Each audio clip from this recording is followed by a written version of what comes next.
the panel. It didn't happen this time, but I hope it works. Okay. It says we are Facebook Live, so I always take it at its word. So I believe that we're Facebook Live. How about that? Thank you, everyone, for joining us. Those of you who are attending by Facebook Live and the ones that I have attending through Zoom, I really appreciate you once again this evening. This is a beautiful day, so I was kind of reluctant. I'm wondering who's going to take time out of the sunshine to come listen, but this is going to be a good conversation. So thank you very much. And when we wrap up, I think we'll still have some daylight to enjoy the sun and summer almost feel out there. Thank you very much. This conversation is about Indian American cultural dialogue. And it's my pleasure to have this conversation and to welcome my guest. I'm going to have a co-host this time to help me along, Miss Sunita Grandhi. She's here and she has, I'm going to let you introduce yourself. I said I was going to introduce. I know you are a mind-body connection Vedanti, yes. Vedanti teacher. Is that correct? Yes, yes. And you're really an expert. You've been a spokesperson or for that mission, as well as you've been a guest in the past on a few programs that we've had at the Novi Public Library. So welcome. Thank you, Gail. Yes, my name is Sunita Grandhi, and I am a Vedanta teacher, which basically integrates the mind, body, and consciousness. And I'm very pleased to be part of this panel. Very good. And I'd like each guest to introduce themselves, and we'll see a little bit about who you are. It may take about 10 seconds to do that. Let's start with Kritika. Hi, everyone. My name is Kritika Rajkumar. I grew up in a suburb of Detroit called Auburn Hills for most of my life, and then I moved to Cleveland, Ohio for undergrad and law school, and I'm currently an attorney practicing in Boston, Massachusetts. I am really excited to be a part of this conversation as an Indian American woman who grew up in this country for the majority of my life. So really looking forward to speaking with all of you. Thank you. We have Representative Kupa. Please introduce yourself. Uh-oh, I need to have your microphone turned on, please. Hi, this is Padma Kupa. I'm the state representative for Troy and Clawson. I actually originally came to this country as a child, lived here for 10 years, or almost 11, and then went and lived in India for the next 7, where I finished high school and got my bachelor's before coming back to the United States as a foreign student. Eventually, I made my way to Michigan, where I've lived for more than 20 years. It's where I raised my children. It's where I worked both at Chrysler and Ally Financial and other industries. As a mechanical engineer, I never imagined that I would run for office, but I have, and now I am the representative for Troy and Clawson. You're also the first, tell me what you are, first Indian. I'm the first Indian American immigrant. I'm the first Indian American woman in the state legislature. And I am also the first Hindu in the legislature. Very good, thank you. All right, who's next? Hi, everybody. My name is Malini Sarma. I'm a resident of Troy, Michigan for more than 30 years. I was just like Padma, I was born in India, but now I have lived in the United States longer than I have. I've raised 2 of my children who went to school in Troy. And I am currently a host of a podcast called Gladiatrix, Hear Me Roar, where I introduce and interview women from all over the world. We talk about their journeys and how they've overcome fears, and they do amazing things. So thank you for having me, and I'm looking forward to talking to everybody today. Absolutely. Dan. Hello, I am Sridhar Subramanian, a resident of Novi, Michigan for the last 25 years. And I'm an Indian American, born and raised in India, but came to this country in 1990. And I have been part of several social organizations. And currently I am, besides my profession as a consultant in the information technology space, I am part of a founding group of members starting an organization called Indian Americans Caucus on Equity. Mm-hmm. So I'll be talking about that organization and its cultural implications. Very good. Thank you. And equity, diversity, equity, inclusion, we are all rally for the same cause. And it's funny because when I thought about having this Indian American conversation, I thought about it because of the border closings in India and how that was impacting Indian Americans. And talking to, I believe it was you, Sunitha, about that, you said, oh, we also have issues related to equity. And we want to talk about that because we have talked about that from the African American perspective and the Asian perspective as well. And we did not want to omit at all the Indian American view on this as well. Once again, an educational experience for me. So we're going to jump right into talking about this and you helped me along the way. Okay, Sunitha? Yes, of course. Can we Yes. touch on the border closings and how it is impacting Indian Americans in any capacity, please? Let's talk about that, Sunitha. Yeah, so for now, I think right now we are facing what we call as border closings in terms of what's happening with the COVID situation in India. So with that, having said, there are a number of us who are in this country who are facing this challenge of not being able to see our own people back home in India, not being able to travel there. And this is sort of impacting us in many different ways. But along with this border closing, so that's one of them is necessarily the kind of emotional situation that many of us are facing with our family. Many of us really within our own families being affected by the COVID, by this new variants of coronavirus. That is one reason why the border closings is an important aspect. But there are, of course, a number of different reasons why border closings can be of an impact. And I ask each one of our panelists on how you see this as an effect that we Indian Americans are facing in this country. Sure, I like that question. Yeah. Anyone can take an answer on that, please. Sunitha, specifically, what is the perspective that you mean? Is it this border closing is caused directly by in recent event, which is the COVID outbreak and the correct. Yeah, sure. This is while very unfortunate. We all hope it is temporary, and most people who live in this country, Indian Americans included, understand, why countries would sometimes want to, stop others from coming in on a temporary basis, not to spread the disease, and for everyone's safety. And that's kind of how this is viewed. And if I may say, even now, although United States has,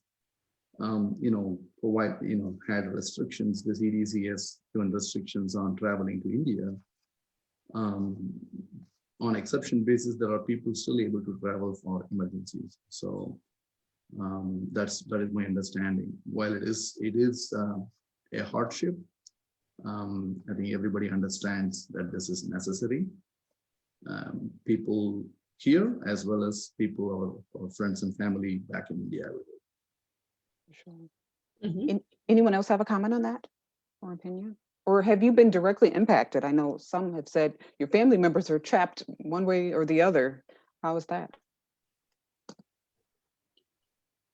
Yeah, I think all of us have had at least, somebody once removed or twice removed from us affected by the pandemic in some way back home in India. But I think when you're talking about how it impacts us here in the US, I think there's two things that I want to talk about. One is the rhetoric surrounding this, right? I think back in last March when coronavirus first broke out, there was a lot of rhetoric among people that it was the China virus. Our own government was sort of characterizing it as coming from one country or characterizing it as coming from one country. And I think we can fall into that same trap. And while we as Indian Americans may not use that rhetoric, there may be other people in the community that use that rhetoric. And I think it's important for us, if you hear it, to not promote it and to give people the facts and the science behind what's going on. That's one aspect of it. And then also for your Indian American colleagues in the workplace, I think it's important to be empathetic and to stand with them and to make sure that, if their performance at work or if they seem like they're a little bit out of it, that this could be a reason why that they're out of it, and not to impose on them to sort of to not overly ask them about things, but also be empathetic and stand with them so that they're not having to explain constantly why they may be in a particular state or why they may be unresponsive or why they maybe have missed a deadline. So because this is going on and because so many of us have ties back home and may have been impacted by this, just be mindful and sensitive of your Indian American colleagues and friends and family and check in on them once in a while just to make sure that they're okay and if you can offer help in any way that you can. So those are just two things that I think, as something as Indian Americans that we can let out into the community to let them know that we would appreciate if people would check in on us but not to overwhelm us at the same time. Sure, I get it. Kritika, thank you. And I want to segue this into part of what our conversation is about, challenges that Indian Americans face culturally, be it through discrimination, equity. And I do want to talk to Representative Pupa because you only have a little bit of time before you have another meeting. So I'd like you to jump right in and talk about some of the challenges that Indian Americans face. So more than I actually wanted to talk a little bit about what, to segue off of what Kritika just said. One of the things that happens is as an elected official, people come to me with questions.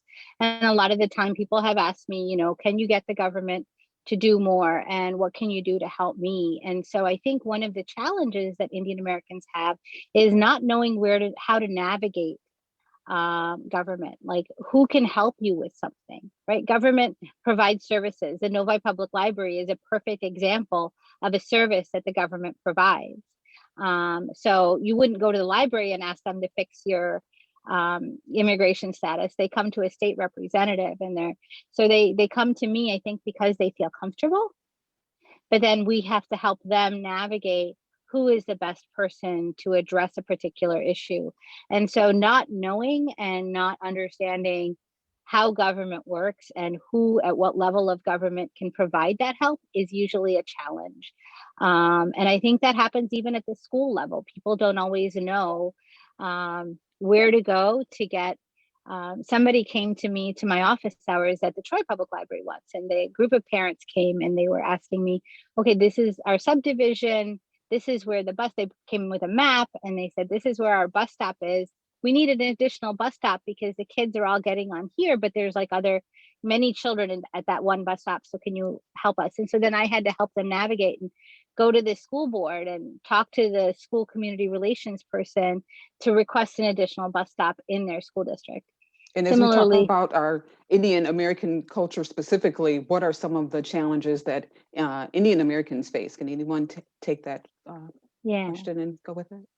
So one thing I wanted to close the loop on the border closings, when the topic of the virus that came into our country last year in March, one of the topics that Indian Americans face in this country with regard to the variant is we see sometimes this thought of this B167 virus that is now rampant in India being called as the Indian variant.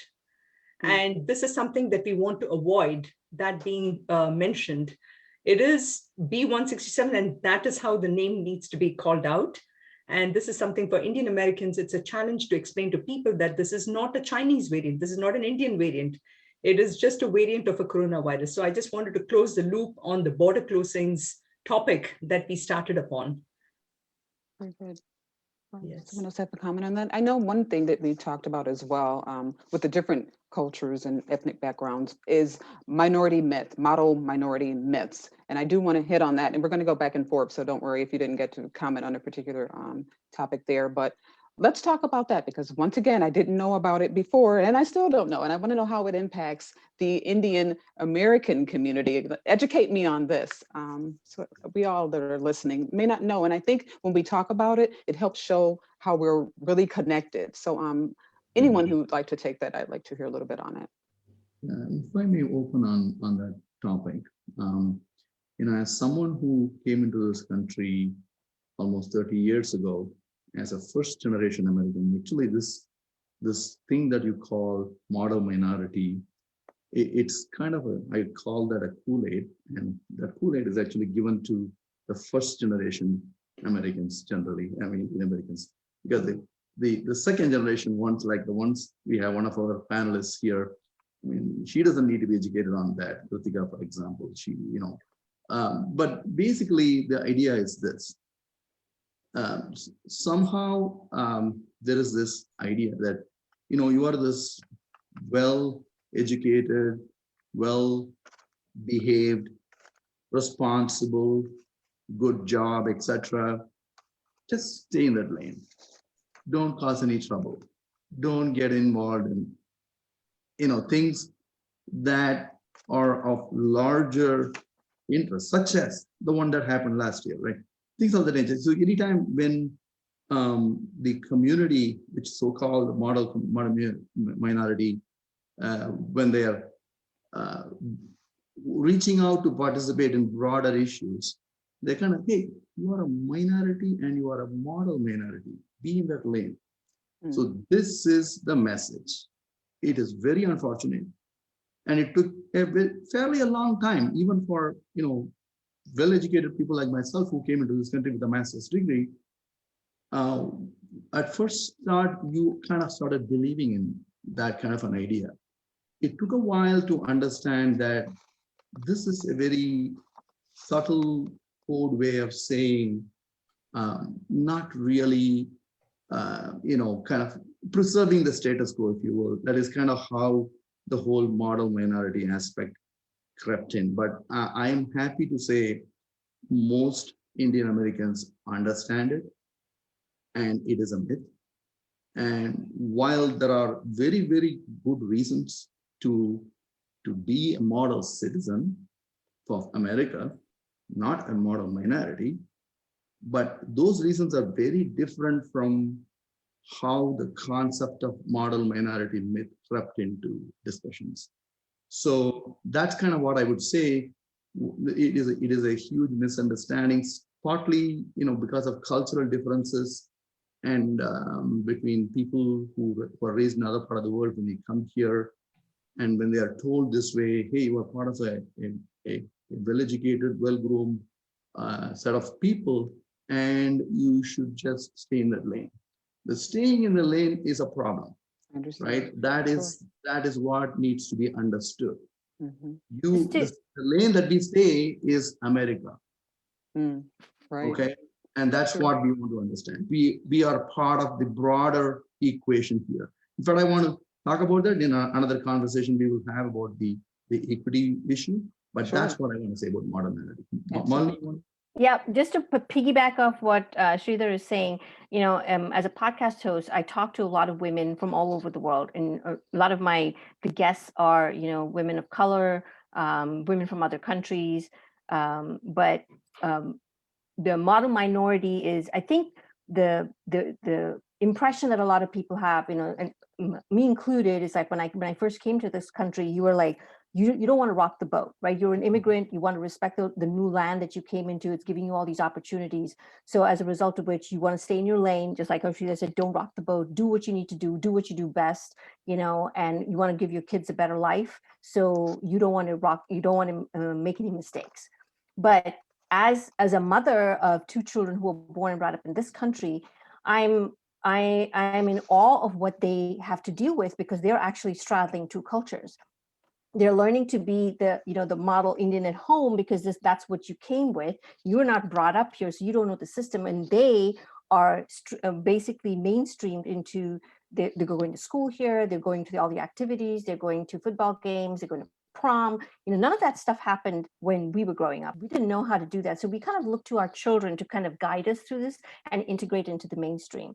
So when you're at work, because I worked at an automotive company, and people would say, "Oh, you're Indian, so you must be good at math. You must be good at science. Your name is really hard to pronounce because we don't know how to say it. It's really long. You probably, came from India, so you must have. Do you have like trees there? It's like a jungle." So people have no concept. What is that dot that you put on your head, and why do you wear all these clothes? Oh, it's so colorful, and you have so many different languages. So you come with that, and you're like, you don't want to offend anybody, but at the same time, you're kind of like, should I say something or shouldn't I say something? But the children, like Kritika and my kids, they would be like, you have to stand up and say something to them, because if you don't tell them, they don't know. you know, and it's like Gail, you were saying you had no idea about the minority, but honestly, even I didn't know that. I thought I was just doing what I was supposed to do. You didn't know either? I feel better. No, no, I didn't. I was like, oh, I'm just doing what I'm supposed to do, until I realized if I don't stand up and say something, nobody's going to know. So now I make it a point to spell out my name phonetically. So it helps people to say the name the way I say it, not make convenient for you, because that's the way I say. You wouldn't like it if I called you something else just because it's convenient. So, you know, so I want to make sure that I stand up for who I am. It's okay to be different. And that's what your strength in number, our strength is in our diversity. Because we're so different, we have different types of education. You know, when we come together, it's like your hand, our fingers are all different sizes, they do a different thing, but together they're so much stronger. So we, as a diverse culture, we have so many different things, but when we come together, we're really a strong, you know, you have a very strong group of people that can help. And really, we have adopted this country that we've come to is our adopted country, is we really feel strongly about that. Good. I like that. Very good. I'm going to comment on some of the things you said shortly, but I'm not sure if I already lost Representative Cooper. I know you have to leave right now, so I want you to have your last. Okay. Yeah. Thank you so.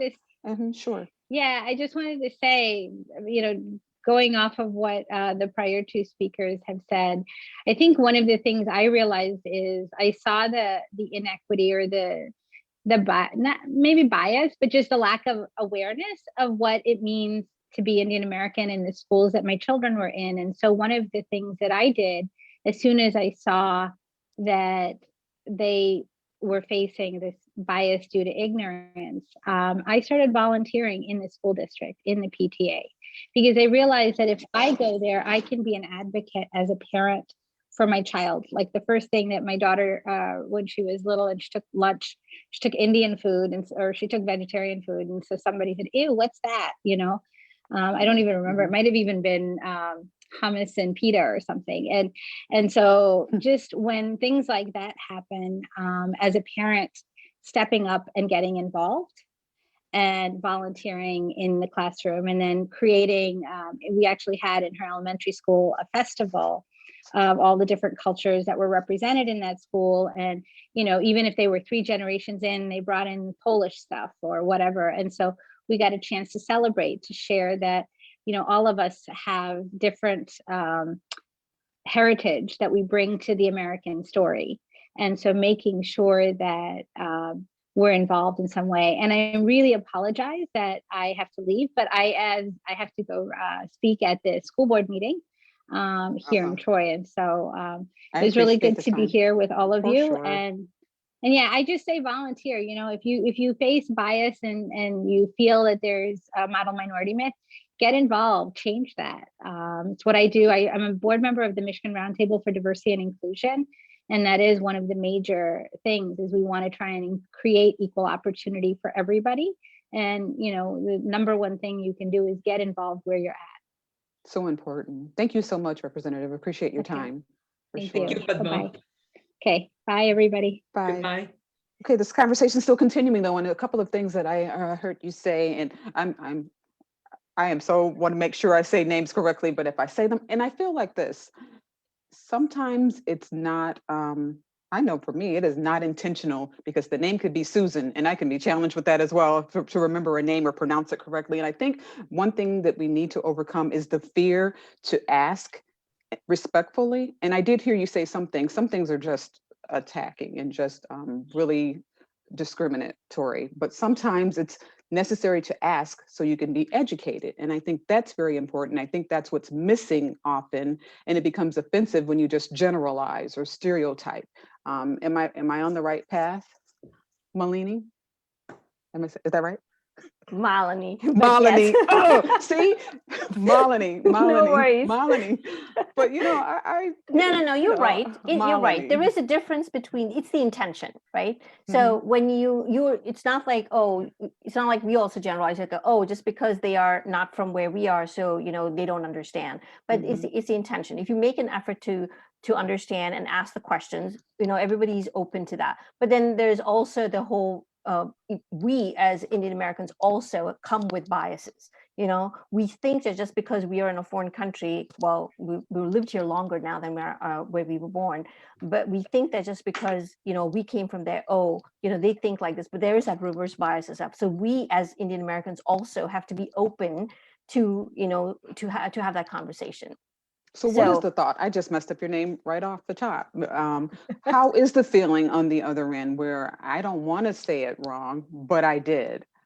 And that's okay. And you're like, you tried. It's not, it's so you said you're sorry. And I'm like, it's okay, because I know you tried. It's not like, I'm just going to call you M or Mal because it's too hard for me, right? That's different from, tell me how I'm saying it and tell me how I can make it easier, or, I'm saying it right and correct me if I'm wrong. So when I was at work, I remember I would have to correct everybody that, interacted with me. And the way I would look at it is, if I'm dealing with you on a regular basis and I'm talking to you every day, you better know how to say my name. That means you respect me. But if I'm only going to talk to you once in 6 months and you don't know who I am and you're going to mess it up, I'm like, should I put in the effort? And if you ask my kids, they will say, of course you should. And I'm like, I guess it's personal for me. It's like, if they're going to be my friends, they will make the effort to understand me, respect me, and say my name right. That's the way I look at it. I don't know how the others feel. I'd like to hear another view on that. I think I would definitely say, Malini, I agree with you. The intention is more important, and like you gave an example, I'm going to just call you M or X or something. That is not acceptable, and I don't even know whether people were called Jim or Ken, etc., because they couldn't pronounce. It's not that, right? It's a pet name they gave or whatever. We don't want that. So as long as the intention is there to attempt, and we understand that there are some phonetical sounds which are there in the Indian language, simply don't exist in the foreign language. And so it may be difficult. And same is true with us too. I mean, some of the, India is not just one, there's like 25 different languages there. And even we struggle sometimes coming from one part of India, trying to pronounce correctly or trying to say, so it's universal. So it's really the appreciation for the other person and respect for the other person. And that intention, as long as it is there, this is not a big matter. Yeah, I think as a younger Indian American, I think what Malini said is right. I think we would take the more aggressive approach to our name than I think our parents would. And I think it also comes from a function of, I'm in a profession that doesn't have many people that look like me on an everyday basis. And so our name is really the only identifying factor that lets people know that we're in the room. And especially when I'm in a court of law and I'm frequently in court and I'm in front of judges and I deal with opposing counsel, I deal with frequently white men on the other side of the table. And you're already kind of discounted because I look younger. They don't even think that I'm the attorney in the room. They think I'm the paralegal, sometimes even the defendant. Like, they don't actually think that I'm the lawyer in the room. So sometimes asserting myself and making sure that the judge addresses me as Miss Rajkumar, or addresses me as counsel, or addresses me as attorney, or knows my last name, rather than just calling me sweetheart or honey, which has happened in the past. That's very important. So I think I'm more aggressively correct people when they say my name incorrectly, because even if I interact with them once or twice, that may be the only impression that I get to make on them. And I want to make sure that they remember. And I think that's definitely, I think, and there may be some people in my parents' generation too that do the same thing. But I think as younger people, I think we take the more aggressive approach because we often get, passed up for promotions or passed up for things simply because people just can't say our name, or they don't want to give us speaking opportunities on a panel like this because they're scared that they're going to have to introduce us and they won't know how to say it. Right. And like they said, the intention is right. You took time to speak with us before this panel. You took time to make sure that you learned our names correctly. And that's the first step. So, but there are people that don't take that first step. They immediately pass you up because they're kind of scared to even have that conversation. So I think what you did is right. You at least took the first step and had that conversation with us. So that's what's most important.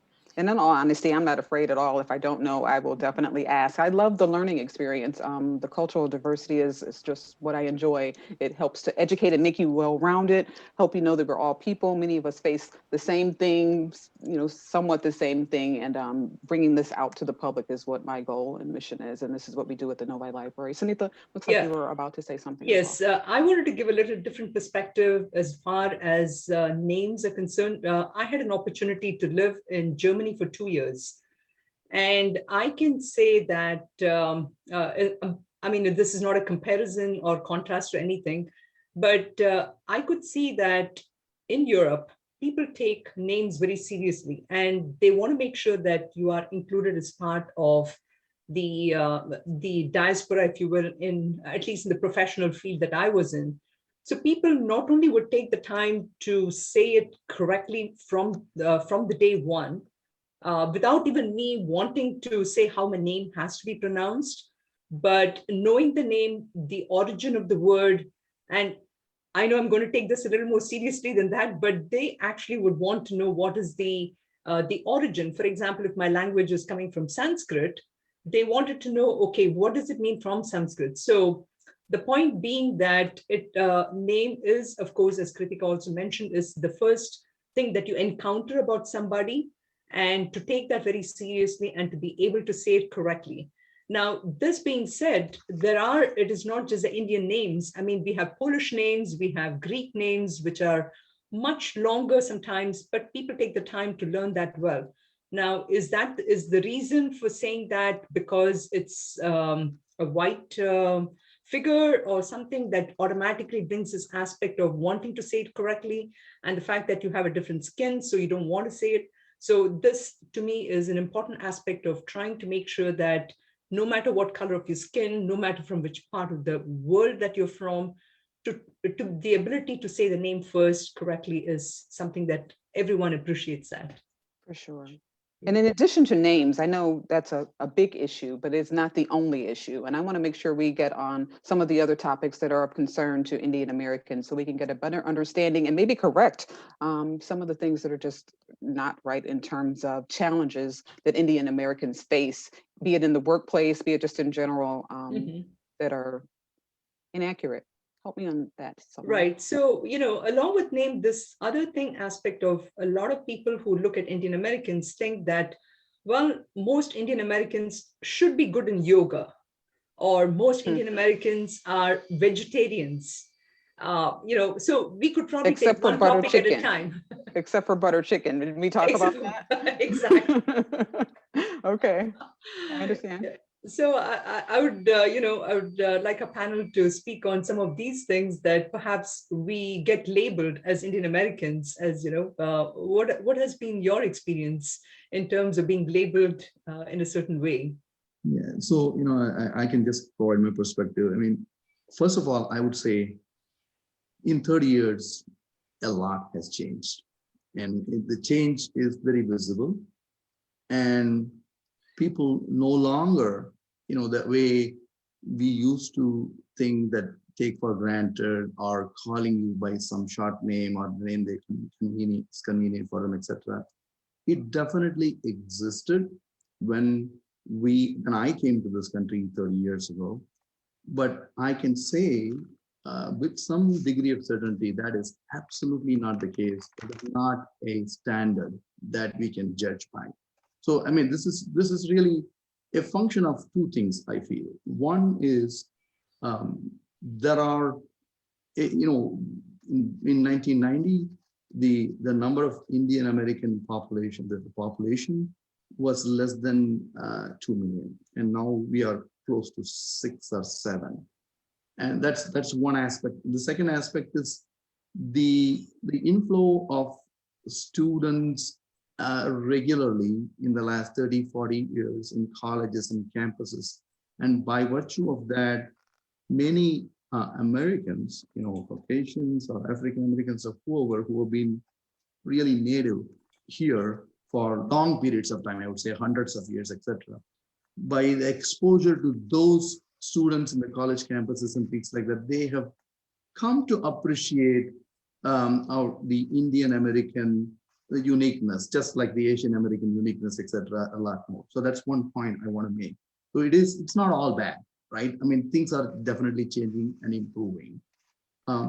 The other perspective, Sunita, I don't know whether it's a good segue to kind of flip it around, because this discussion is not all about, it should not sound like Indian Americans are kind of airing our grievances here.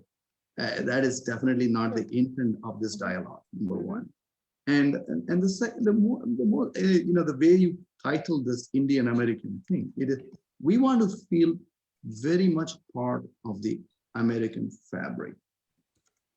Every one of us who have been here, whether we are citizens or with intent to stay here permanently and become citizens, because I can tell you, unlike other groups of people who came to America, the people from India, for the most part, came here for a better life, economic opportunity, and skill-based immigration, etc. That is the big part of the Indian American population here. So having come here, having wanted to live here for long periods of time permanently, yet I feel, this may be a opinion from my side. I mean, somebody who is 50 plus looking at it this way, there is this perspective that we still feel that they're not totally part of the American fabric. If I talk to my children who are born and raised in the American citizens, that's the first thing that they would point out. You are Indian American, all right, but you're still very Indian. Indian by having a great regard for heritage is great. That's no problem with that. But nationality, patriotism, all of those things which are fundamental to living in a civilized society, we have some ways to go in terms of totally being part of the fabric. And that kind of logically will lead to the other topic, and I'll wait for you, Gail, to press on it.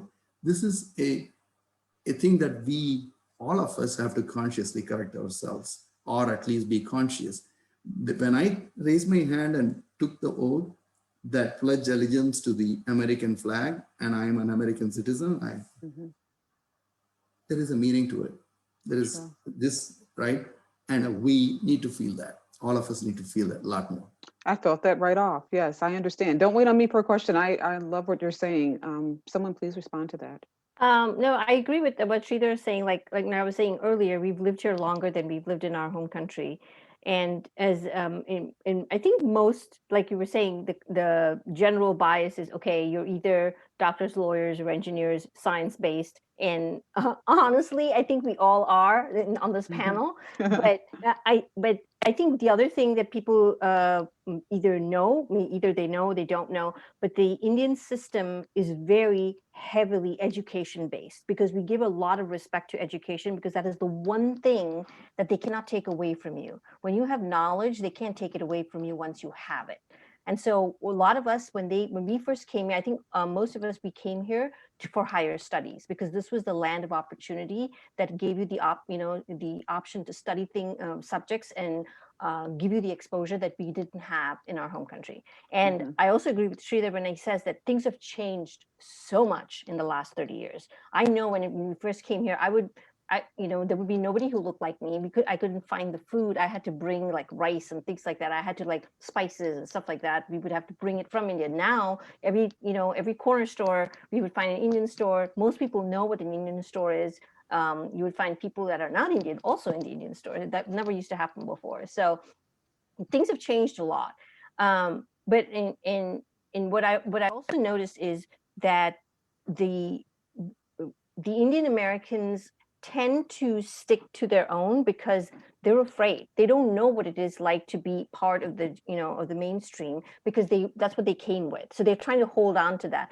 But the kids are completely into the mainstream. So when you turn around and you say, oh, so you must be, you're a doctor. You must be a doctor because you're Indian. But my kids they don't want to have, didn't want to have anything to do with engineering. They didn't want to have anything to do with being a doctor. My son is in the Navy, and my daughter studies space. So it's like, you know, not something that normally people was like, wait, you're Indian and you're not a doctor, or, you know, how come you're not an engineer? I mean, that's the general bias. But I think coming into this country, people have had an opportunity to be anything you want. And I think that is the greatest part of being in this country, is like you have the opportunity to become anything that you want at any age. You don't have to wait till you're, you know, you have to finish all your degrees by the time you're 25. And after that, you can go back to school. I mean, now you have people going back to school at the age of 60 and getting their degrees when they're 80. It doesn't really matter. And I think that's what's the best part about being over here, and the opportunities that you have here is you can become whoever you want, provided you put in the work. For sure. Kritika, I'd like you to speak on that, please. Yeah, no, I agree with that. I mean, I'm a lawyer, but let's be real, like in our community back home in Michigan, there weren't too many of us. And even today I was talking to somebody and just saying, yeah, whenever their kid wants to go to law school, they just reach out to me because, and I've talked to like so many kids back home in our home community of Michigan, because there aren't any lawyers for them to talk to. And it's unfortunate. And I hope that I don't have to be the go-to person in like 5-10 years, because you need representation in, especially in law, right? Like it's so important. I think what Sridhar Uncle was talking about when he was talking about the fact that you take that oath of citizenship, but then you don't truly feel American. I think a big part of that is the civic involvement, right? And I think when you get involved civically, and only when you go to school board meetings like Representative Kupa is doing, only when you get involved in your kids' PTA, only when you take leadership positions in the community that aren't associated with your cultural organizations necessarily, will you actually have visibility in the community. And as sad as that is, that is the truth, right? Because we are a minority in this country. So and I think my generation is doing a much better job of sort of integrating ourselves outside of those traditional cultural organizations. Like when I moved to Boston, the first thing I got involved in, I mean, the native language that my family speaks is Tamil. And one of the first organizations that my parents got involved in when they moved to Michigan was the Michigan Tamil Sangam, which is an organization of all Tamil speakers in Michigan. While it's great to be involved in an organization like that when you're bringing up your kids and you don't want them to lose their culture, it wasn't necessarily the first organization that I joined when I moved to Boston. I actually ended up becoming a member of the Boston Bar Association, which then gave me visibility through to many, many more different cultures and many, many more different types of lawyers and different types of people. And through that, you just gain a lot more visibility in the community. And then I joined the Anti-Defamation League, which is like a free speech organization, and they promote free speech. But I got exposure to so many more professionals. And I think those are organizations that our parents may not have necessarily thought to get involved in, because when they moved to this country, they wanted to preserve their culture, maintain that sort of model minority myth of staying in their lane and doing their job and making sure their kids are able to do whatever they wanted to do when they grew up. But then I think our generation is sort of maybe going to bridge that gap of like, we're not only Indian Americans, but we can truly be American in the truest sense of the word, because we're able to sort of, I wouldn't say take risks, but we are able to take risks. Like we're able to take risks that our parents couldn't take. So. Very good. Yeah, I also wanted to, Sure. I just wanted to add one more thing to that. I think the other thing about, you know, the younger generation is they're talking about topics that normally the previous generation would never talk about, whether it is money, whether it is, you know, generational wealth, whether it is learning how to navigate through interracial marriages, you know, all these things. We have such narrow minds when it comes to like, oh, no, we can't do that. But they don't. But I think the younger generation is doing a really fantastic job about making sure, and they, especially during the Black Lives Matter movement, you know, they made sure they're like, you guys don't realize when you say stuff like this, you're actually being racist. And we're like, no, but we're not saying that. It was like, no, by the very fact that you have all the names, or you have code words or whatever, that itself is racist. And we're like, no, we're not racist. We don't say stuff like that. You know, so the education that the kids are giving us, I think, is amazing. And it just completely opened my mind as I talk to other women from, you know, the Latinx community, the African American community. Every you know, they have their own issues, whether it's generational wealth, whether it's getting, you know, being able to get opportunities in the workplace, whether it is equity, whether it's whatever it may be, right? But I think we, as the Indian Americans, people think that, oh, you guys are all very well educated. You guys have a lot of money. You guys, you guys have huge houses, and you're all doctors and engineers.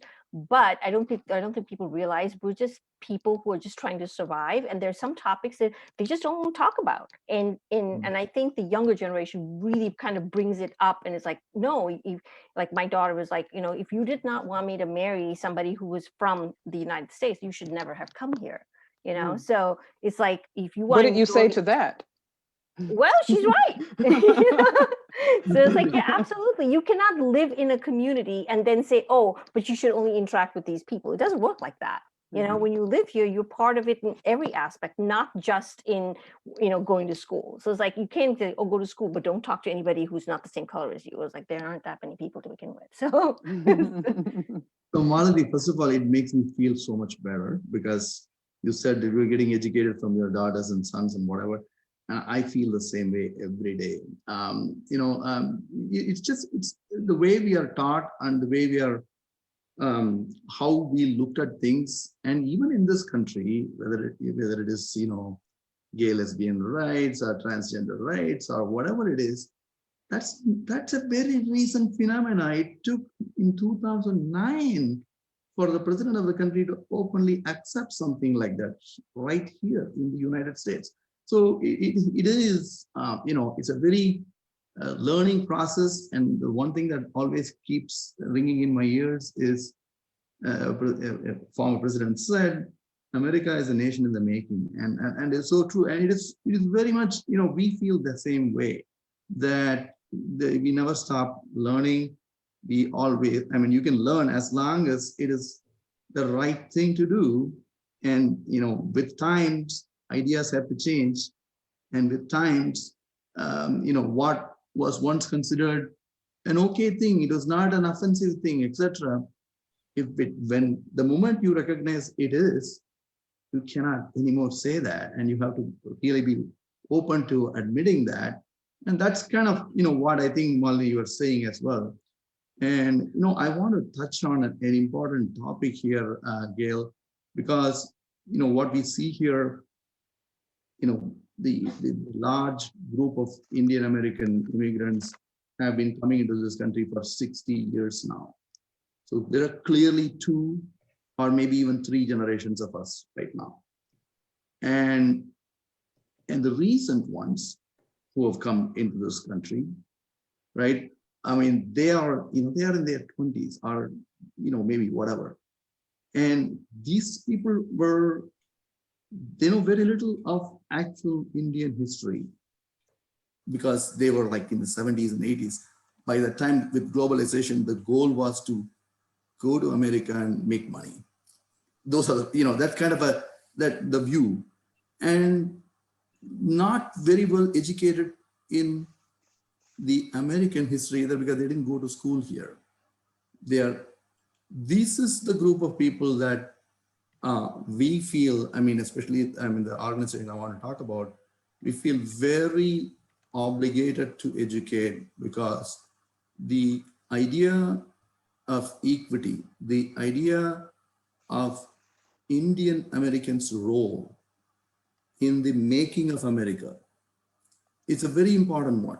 And it is not about just, your median income is more than $100,000, and that's a material part of life that will be there. That does not build society. That does not create a social fabric. And we have an obligation to feel part of that society, because everything about America is still not great. There are still a large part of America. To say that the average income of an American is still below $50,000 or something like that, or, which means there's a lot of us in this country who are not as fortunate as Indian Americans. Mm-hmm. So what should Indian Americans be doing? That's my question. Please elaborate, or someone can continue. I'll directly address that, because, we want to look at this as an issue of equity, and the issue of equity can be in education, can be in opportunities, can be in healthcare. There can be any number of reasons. I don't want to touch on those things because then it will deviate from the main course of this dialogue. Whatever the reasons might be, we all can agree there are serious inequities in the American society. And if those inequities exist, it should not be the job of only those who are suffering from those inequities to fight for it. Mm-hmm. African Americans have been saying that all along. So look how yes. similar we are. Huh? That is a foundation. We did a survey, just reached out to, when 2020 was a year in the annals of history for so many reasons, right?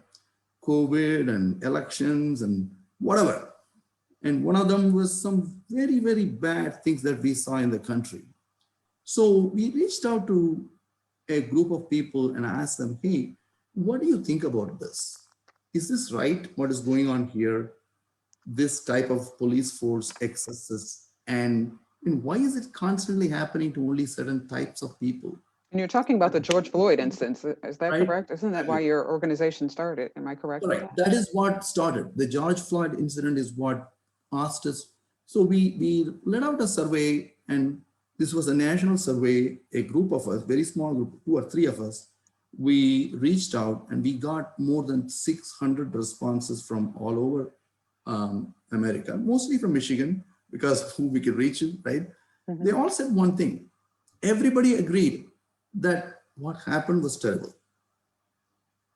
And second, well, have I experienced something like that? Not necessarily, because I am living in a very insular society. I work for Ford Motor Company. I work for General Motors. I'm an executive. I'm at this, I'm at that. So I don't really feel it that blatant, but they probably all agreed there is some microaggressions of race, etc., that everybody faces. But then they all said, okay, you know what? As long as I'm in the lane, I'm making my money, etc., I really want to ignore and move on. This was a response, a large number of them. And then we asked them, okay, if you continue to do that, don't you think there is a danger of, again, you being shoeboxed into something? Would you like to do something about it? They all agreed that, yeah, we want to do something about it. We don't know how. So that's what prompted us to form this advocacy organization. This is about Indian Americans for Equity. It's actually called Indian American Caucus on Equity. So we get a catchy name. It's IACE. So an I is little and ACE is Indian American Caucus on Equity. And our focus is very simple. It's education about equity issues and promoting people to participate in all the things that Padma Gupta said and all Malini is saying, what Kritika is saying. So all those same things. The second generation Americans like Kritika, it comes naturally to them. They will do it because they go to school. They are made to make a presentation in 3rd grade and 4th grade and so on and so forth. It comes to them naturally. Not so much for those who are in the 20s and 30s who are coming in immigration based on job-based requirements coming into this country. Most of the education is in India, coming here and then having kids, etc. We don't want them to go through the same cycle of, I kind of finally get it when I am 50, that's too late, right? Mm-hmm. So that's what we are trying to promote. We want to educate them about this idea of inequity. We want them to start learning it. And not only that, we want actually children to participate in this, school children to understand equity issues. Absolutely. And that's really what this is about. This is about building a society of inclusive leadership. In the future, leadership is not about communication and management and administrative skills. If you do not have the social awareness, if you do not understand all people are equal, not just written in words, but really have that in your psyche, and that only happens with a very conscious education. Absolutely. And this may be a hard thing for schools to do. That's why we want to create extracurricular club activity about educating school children. So that is the motive of our organization. And that's what we are in the first year. And we've had an amazing response. I mean, corporations want to do this today, right? That's a nice amount too. You have like 600 and it's the first year. So good job there. I'd like to hear a little bit from Sunita. Let's comment a little more. Yeah, so I think- Thank you, Sridhar. Yeah, so I think what Sridhar presented so far is essentially what Indian Americans need to be educated and how they can better serve the American public at large.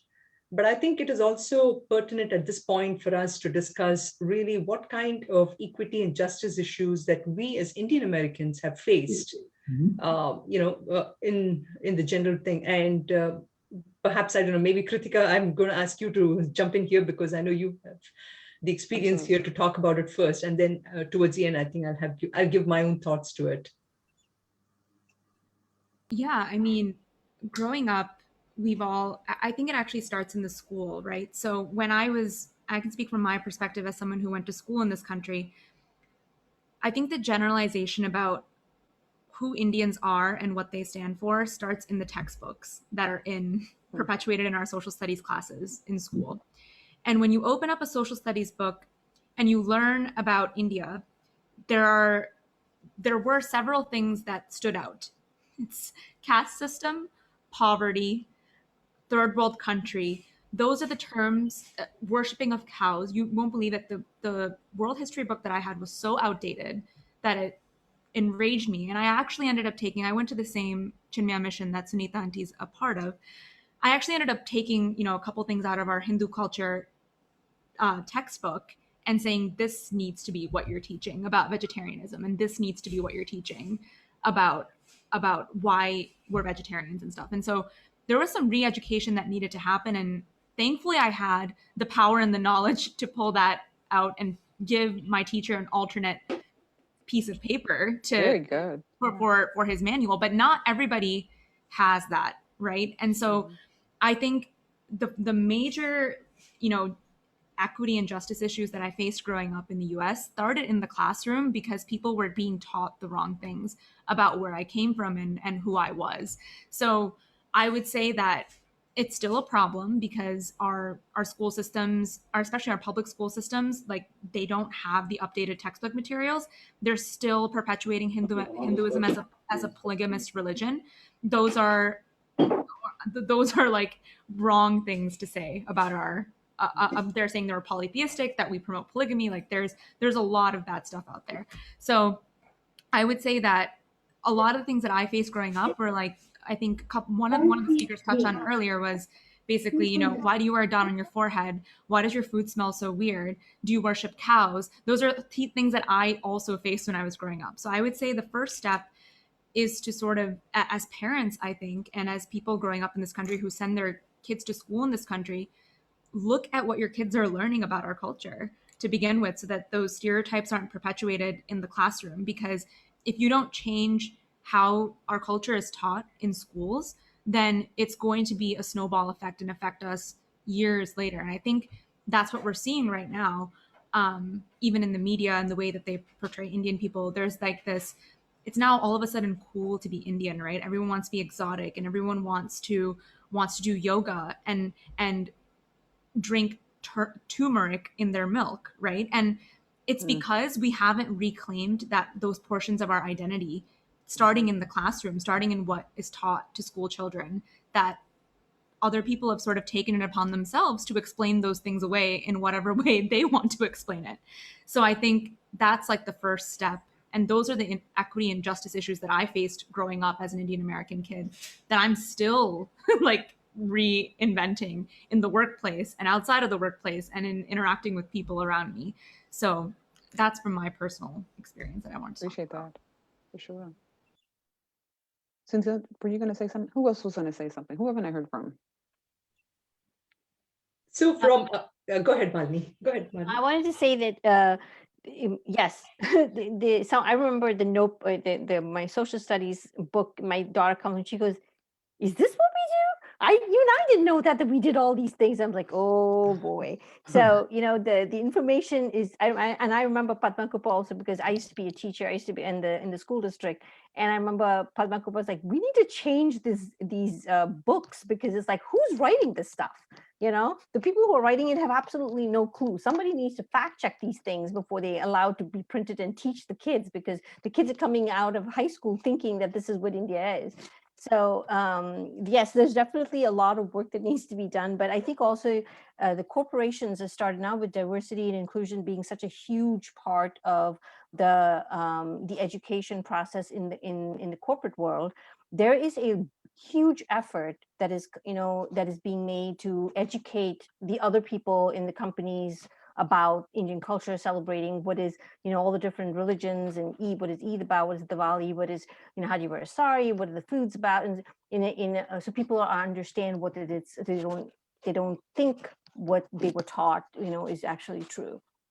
So I want to ask, can I ask a question? I'm sorry, while I'm thinking about it. So for Indian Americans, African Americans have the same issue. Asian Americans have the same issue. Why can't we change all of this in our education system? Who's to blame? Because if we talk about it and we know, I think Indian Americans know this is the problem, just as African Americans do. Who's to blame about this? I hear white supremacy. I hear a number of reasons why things are the way they are, and they are not changing.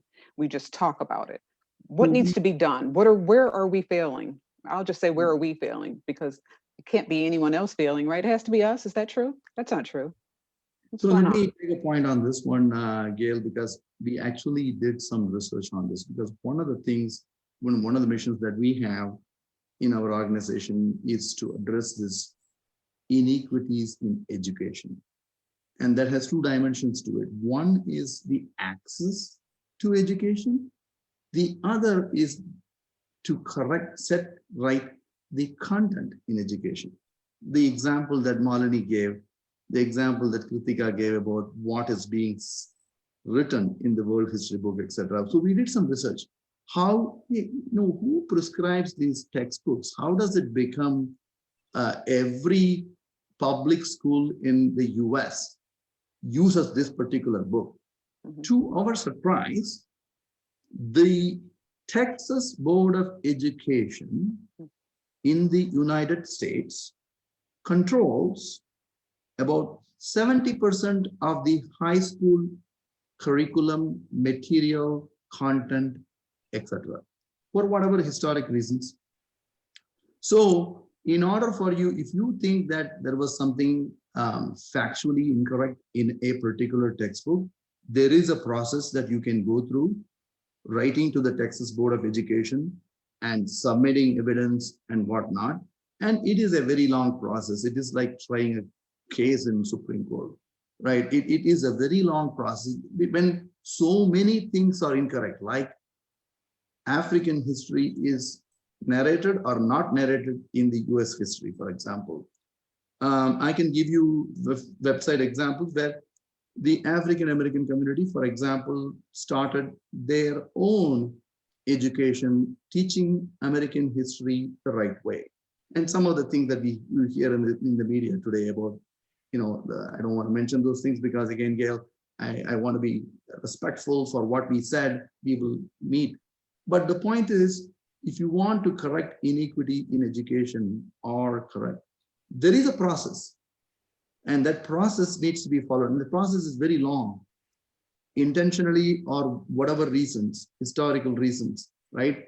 When some things are so wrong, most people, like what the Indian Americans have done, they send their children to some, some after school classes or Sunday classes, like, whatever that is, where a correct interpretation is given to, what was done, why this is a classification system, why this is about building a society, why it is about integrating a harmonious society. There is no hierarchy here. There is nobody who is inferior or superior. It is all about inherent capabilities of people that makes this classification system efficient. Just like in a corporation, you have the CFO and CEO and VP of manufacturing and so on and so forth. You do need classification to make anything run efficiently, including a society. So I don't want to mention any names about, whatever names that have been given. So if you want to get that education and get a true perspective from who actually those people are, then the route to change the textbooks in public schools is a very long, arduous process. That's what we find. Yeah. And we are still trying. We are not, but most people kind of lose patience and then they take their own, I'm going to teach my kids the right thing. There's one organization I want to put a plug in for that does do this work, specifically for issues surrounding Hinduism in textbooks, and that is the Hindu American Foundation. So it is a long and arduous process, but they did in the last several years go through a lot of curriculum reform in California, specifically with a lot of textbooks. So that is an organization that you can definitely write to. If you see something wrong in your child's textbook and you want to correct it, they are actively taking on this sort of litigation and they're taking it through the school boards. And I think the first thing that you can quite frankly do is bring it to the attention of your school board or run for your school board, because that they quite frankly dictate basically everything that happens in a specific district. So getting that seat at the table is probably the first way. And attend your school board meetings. They're all public. They should be all public. And sign up to speak. And as Representative Kupa is doing, she's probably advocating for something in her district at a school board meeting right now. And you can do the same thing. You don't need to be elected in office to do that. So For sure. That's probably the first step that you can take. Yeah, I think I want to just, this is an event that is being run by Novi Public Library. So due credit should be given to the Novi Public School system here as well. And that is exactly what they have allowed us to do. In fact, what Novi Public Schools has asked us is, while it may be difficult or it may be a long road to change the textbook itself, you got to write to the Texas Board of Education and so on. Why don't you start after school clubs? Why don't you, get involved in, activities and aware, just like what you're doing, Novi Public Schools also wants to do this kind of a cultural promotion activities about various cultures, right? African American culture, there's already, about your friend, she's already doing that. So that we are trying to do those types of things. So there are numerous ways we can educate, not only, our American brothers and sisters, but participate, like Kritika says, right? Unless we participate in the social fabric, we cannot change anything. I mean, that's really the point. I think most of the people who are, taking the time on a beautiful, sunny afternoon here, we want to thank them really for even listening in, because that is one level of participation. So there is a lot of good stuff happening, including, someone actually not only participating, but even running for office in local school board or city council and things like that. These things are starting to happen. And in a democracy, that's a vehicle that we have. I'd like to know. I'm sorry. I'd like to know what is the barrier.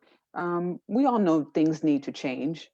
Are the people in the higher up position putting blinders on and not making the process a little more easier to happen? Why are we struggling so to make things change? And I keep hearing, and I do agree that it's a long process. Why is that? Why does it have to be a long process? I think when we talk about the root of the problem, maybe that sometimes can address the solution of the problem, 2 in 1. What's going on? Why does it have to be such a difficult process? I mean, this has been years. Time is going on. Ignorance and wanting to preserve status quo. I'm sorry, say that last part. Ignorance and wanting to preserve the status quo. Preserve the status quo. Right. This is actually a human tendency, by the way. Right. We all resist change naturally, regardless of who we are. And so that naturally tends to be a response, even in school boards, even in, no, this has been thoroughly vetted. We have had this data collected from here. So the first thing is there is a long defense that comes to why they wrote the textbook the way they did, what was their evidence, and so on and so forth, regardless of, what, and this is kind of what, I think it is a deliberate process. I don't know whether we will serve ourselves by, blaming each other or anything like that. We have to kind of very deliberately, ever so slowly chip away. Mm.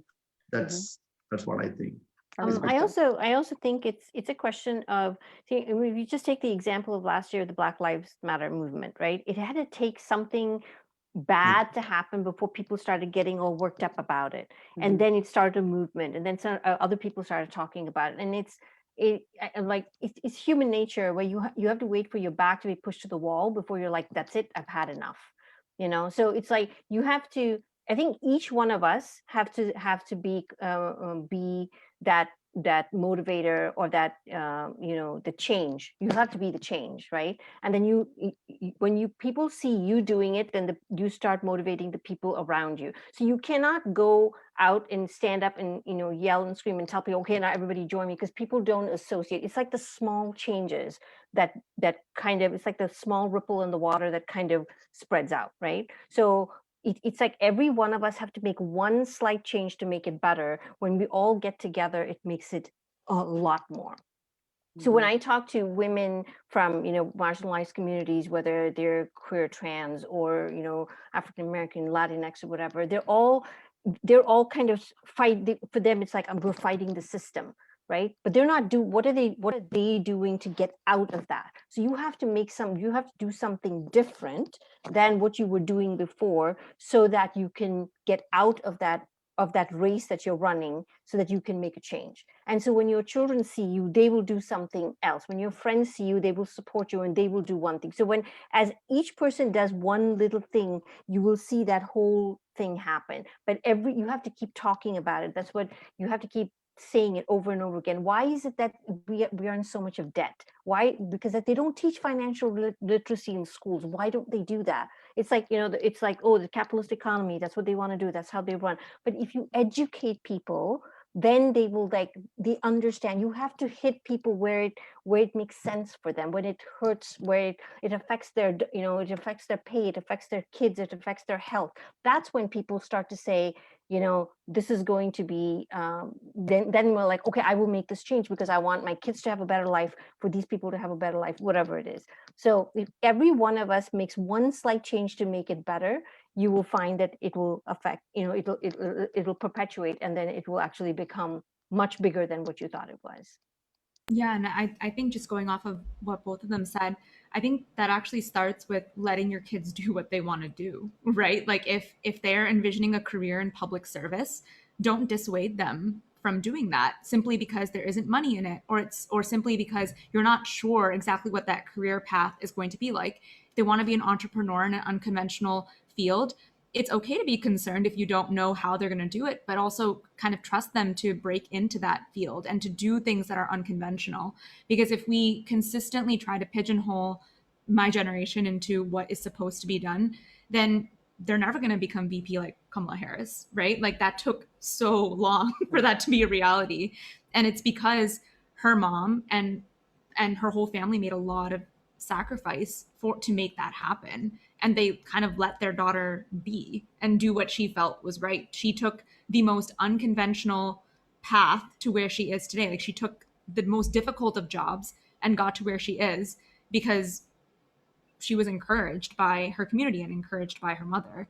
So I think the first step is to sort of let us do what we want to do, no matter what it is. If we want to go to a political rally, if we want to speak up at a Black Lives Matter movement, let us do it. Don't be afraid. And it's okay to be concerned, but within reason, I think. So I think if we don't start getting involved now, then we're just going to be in that same cycle over and over again.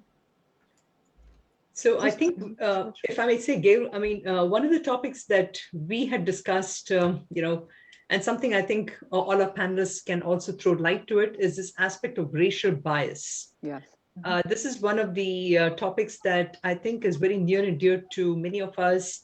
So I want to throw open this aspect also to our panelists. Is number one, what kind of racial biases that we as Indian Americans have faced from the public? And the second thing also, which I think is an important thing to listen, how racist are we as Indian Americans? We're going to have a part 2, but let's get started on let's get started with this is, I think, a very important aspect to be discussed both on absolutely. this. Let's touch on that now. Let me just start on it, and I'll try to be as brief as possible. First statement is race is a construct that was dreamed up. I read somewhere it said racism, I think, is a child of race or something like race is a child of racism or something like that. There's something written. Basically, there is no biological basis for something called race. It was a construct, right? So we all have to first understand that it was a construct that was created. It is a way that the thought of discrimination, the thought of setting a group of people lower than where you are, and a concept of race was created. There is no biological basis for something called race, number one. And even in India, you know, I think this idea of discrimination or complete misunderstanding and malpractice, therefore, of the classification system, very sadly and probably widely known in the world as the caste system. It's unfortunate. You cannot justify what is still happening in parts of India, but with one important difference, right? I think there is no sanction for it in the government. The government, with a single voice, completely detests it, abhors it, and has passed laws to make sure that there is no institutional support for racism or caste systems, etc. in India. While that practice is very much there, there is no institutional support for it. The very unfortunate, inference, I'm trying to be very careful in saying what I'm saying here, is that we in Indian Americans, when we have come into this country and when we see what we are seeing, it's almost seems like there is even some institutional support for this here, even after, I don't know, 400 or 500 years. So that is a problem, right? So I think, like I said, we are a very small minority and probably well off socially. Therefore, for the most part, we can ignore this and move on with our lives. And that is the big mistake that we should not be making. Because, like I said in the previous statement, there is a lot more of people who are still trying to get that good life, still trying to get that equity.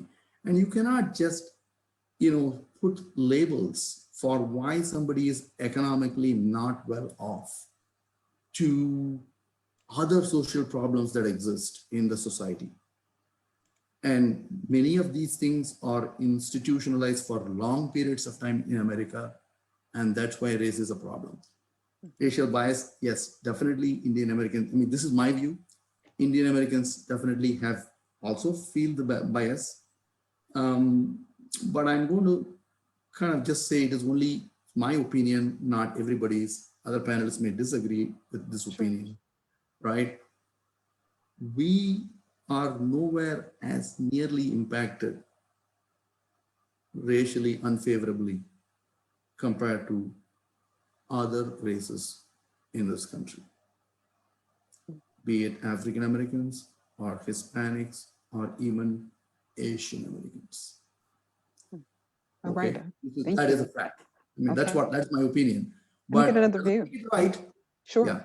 Thank you very much. Who else has a comment on that or racial bias comment? So one thing I would like to say is that you cannot talk about race without talking about history, and I think there is a lot of we come from India where we were ruled by the British for almost 200 years. A lot in the United States is a land of people from different countries, And the racial bias has transcended so many generations just because of the way we were brought up and what we were exposed to and what we learned in our history books.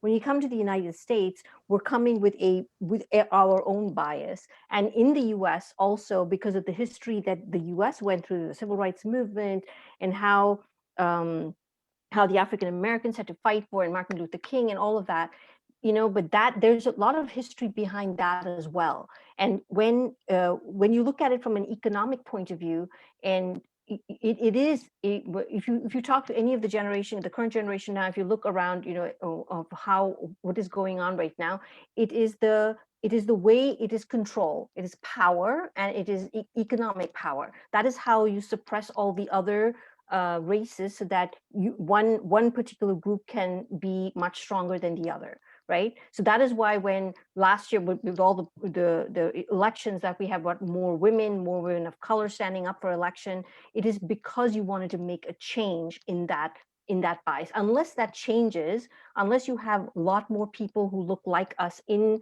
government and in positions of power that can make changes to policies, you cannot change that bias. So you have to have people in position of power, because that is where you can make the change. And we can start here in local government, and then you work your way up. But you have to keep talking about it. And you cannot shove it under the carpet and not talk about it. You have to keep talking about it. And economic power is what makes it. That is why when Sridhar says that we haven't been impacted as much, is because the Indian Americans have always been in a position where they've always had a lot of money. Money talks. You can buy power. And that's what the people do. So that you need to be in a position of power if you want to make a change. Okay. Very well said. Yeah, I think going off of that, I think some of the issues that we have as Indian Americans that are sort of entrenched in the way that we think is, in our native languages, we have derogatory terms that are directed at people of darker skin. In Hindi, for example, there's a term called kala, which means dark, but it's also used in a very derogatory way. So when it starts with the language that we use at home, and that's obviously going to perpetuate into our mindset and the way that we perceive people around us. And those types of constructs have made its way from India to the United States. And I can speak to this because I pay attention to a lot of legal news going on.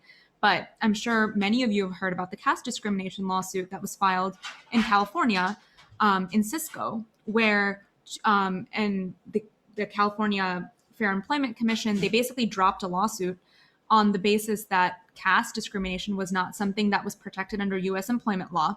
And they dropped a lawsuit that was filed by a quote unquote lower caste person against two quote unquote upper caste employees on the basis of caste discrimination.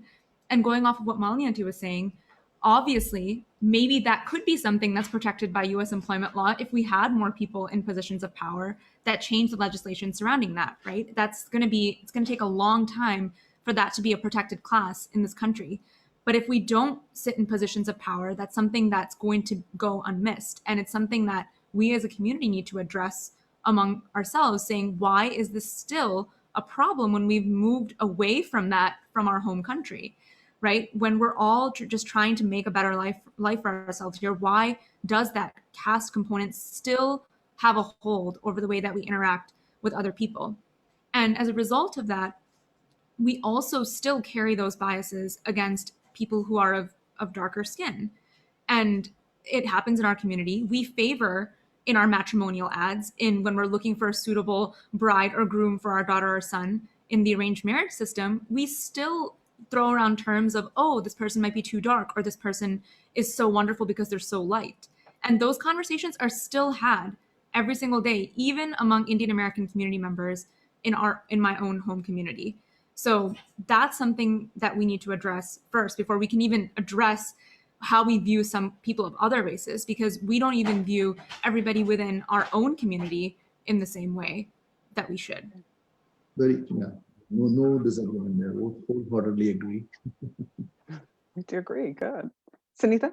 Yeah, I just wanted to close the loop on this racial bias thing, as I think whatever Sridhar and Malini and even Kritika had suggested were essentially the biases that we perhaps have not faced as being the educated members of the Indian community.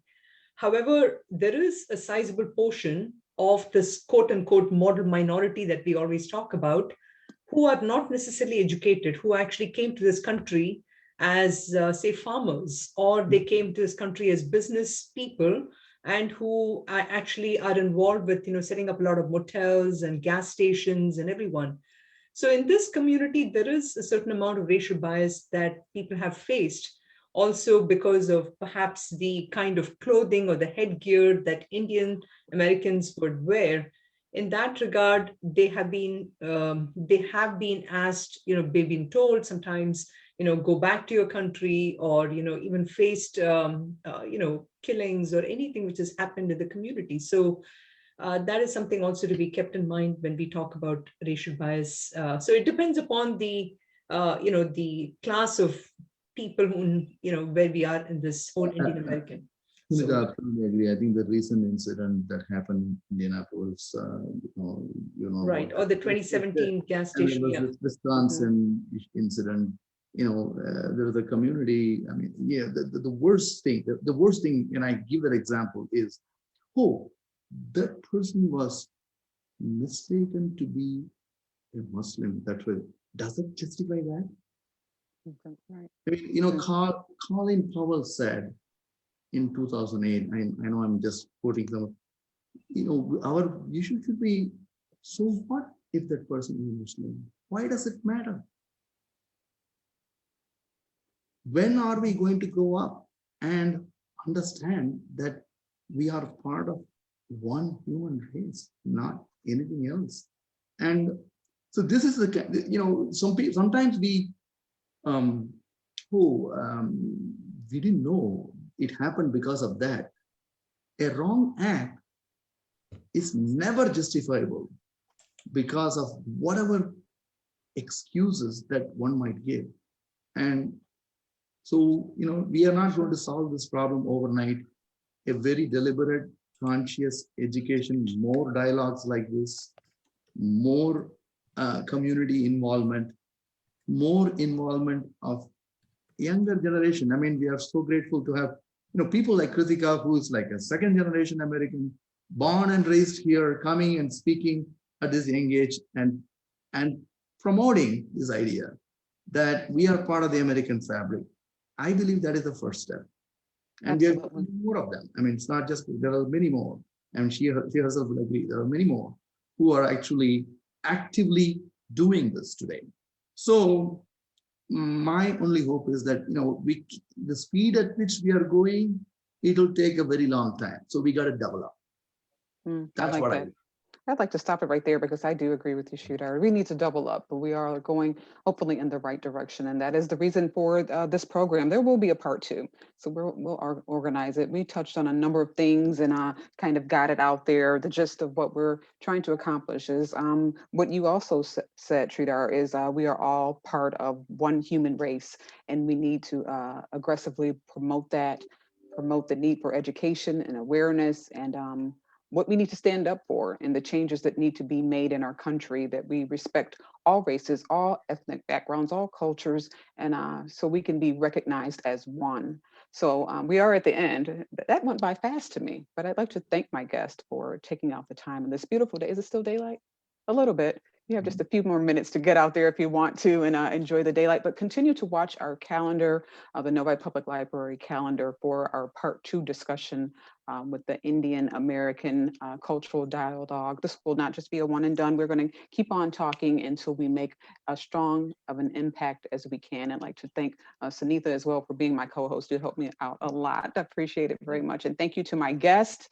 I appreciate you on Facebook and on Zoom for participating in this event. And have a good night, everyone.